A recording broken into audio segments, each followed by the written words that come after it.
Hollywood handed Bruce Lee a finished concept for his first major American film. They wanted him to play a Chinese version of James Bond. He said no.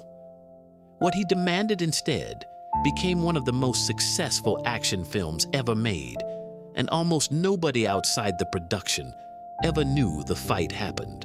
Los Angeles, 1972. Bruce Lee finally had what he had spent years chasing, a real Hollywood deal, co-financed between Warner Brothers and Hong Kong's Golden Harvest, built specifically to introduce him to a mainstream American audience.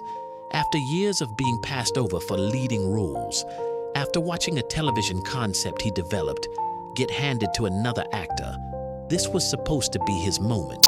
Producer Fred Weintraub and executive producer Paul Heller assembled the project. Screenwriter Michael Allin was brought in to shape the story, and Allin had a very specific reference point in mind. He conceived the entire film as an homage to James Bond. It made commercial sense on paper. Bond films were the most successful action franchise in the world. A spy thriller built around exotic locations, a secret island base, an international tournament, and a charismatic lead who could fight his way through danger with style. Allin's early concept for Bruce Lee's character followed that formula closely. By most accounts of the production, Lee's role was originally written as a straightforward Chinese version of Bond himself, a suave secret agent infiltrating a villain's lair using gadgets, charm, and combat skill in roughly equal measure. For most actors in Bruce Lee's position, signing onto a Bond-style lead role in a major studio co-production would have been an easy decision. He had spent years fighting for exactly this kind of opportunity. But Bruce Lee read the material and didn't see an opportunity. He saw a costume that didn't fit who he actually was. He pushed back. According to people close to the production, Lee specifically objected to being framed as a version of James Bond at all, not because the character lacked appeal, but because of what Bond represented.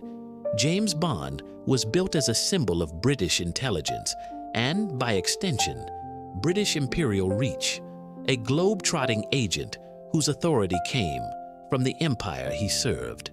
Bruce Lee had spent his entire life pushing against the idea that his identity had to be filtered through a Western framework to be acceptable. Playing a reskinned version of an English imperial icon, even as the hero, felt like exactly the kind of compromise he had refused to make at every other stage of his career. So he didn't just decline. He proposed something else. Bruce Lee convinced the producers to rebuild his character from the ground up. Instead of a secret agent working for a government, his character would be a Shaolin monk. Instead of gadgets and a license to kill issued by a state, his character would draw on martial philosophy, personal discipline, and a code of ethics rooted in his own training and beliefs. Instead of infiltrating a villain's lair as an instrument of a foreign power, his character would be investigating a corrupt warlord on his own terms, motivated by personal conviction rather than national interest. This wasn't a minor rewrite. It was a fundamental reshaping of what the entire film was about, and Bruce Lee pushed for it during a period in his career when he had every incentive to simply accept what was put in front of him and not risk derailing the biggest opportunity Hollywood had ever given him. The producers agreed. The screenplay shifted. The project that had started life as a Bond homage retained some of that structure: the island fortress, the international tournament, the air of international intrigue. But the man at the center of it was no longer a knockoff of anyone.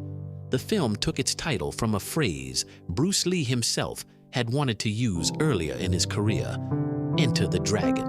Even with the rewritten concept, friction didn't disappear.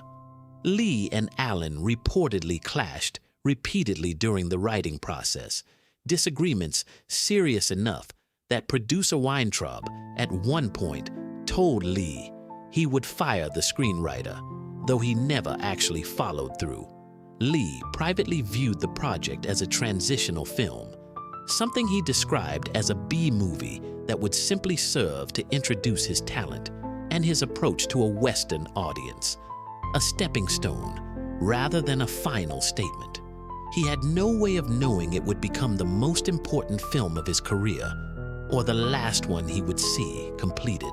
Production moved to Hong Kong in early 1973. Bruce Lee shaped far more than just his own character along the way. He pushed for fight choreography rooted in real martial arts skill rather than exaggerated stunt work.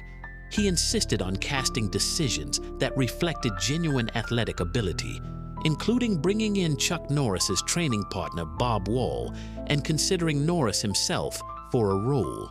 He wanted the film's combat to look like something true, not theatrical. What audiences eventually saw in theaters carried almost none of the fingerprints of the original Bond pitch, at least not on the surface. But the bones were still there if you knew where to look.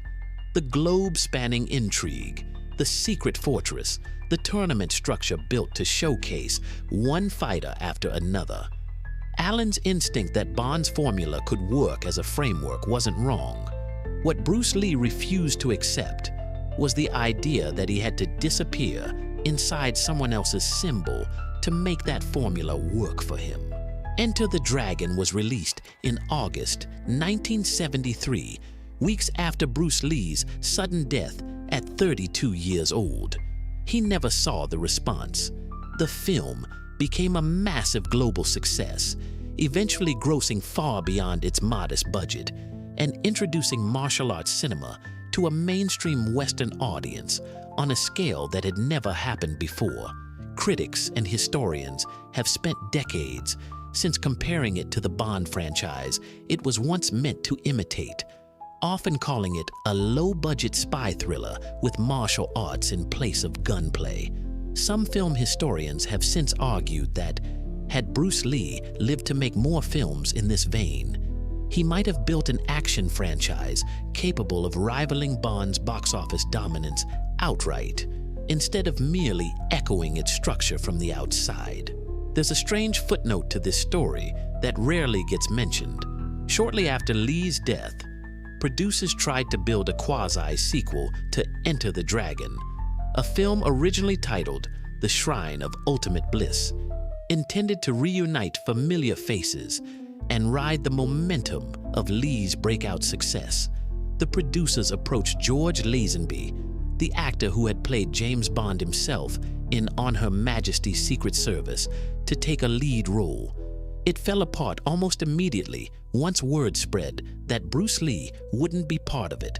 His co-star Sonny Chiba dropped out, reportedly unwilling to make the film without him, and Warner Brothers pulled their backing. Lazenby stayed on a much smaller production that limped to a quiet regional release and faded into obscurity. The closest Hollywood ever literally got to placing a Bond actor inside Bruce Lee's universe happened only after the man who had refused to become a knockoff Bond himself was already gone. What makes the original story worth remembering isn't just the trivia of who almost played what, it's the decision underneath it.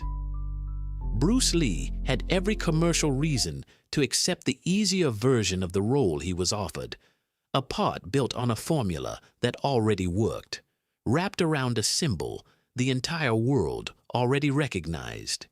He turned it down anyway, at the exact moment in his career when turning anything down carried real risk.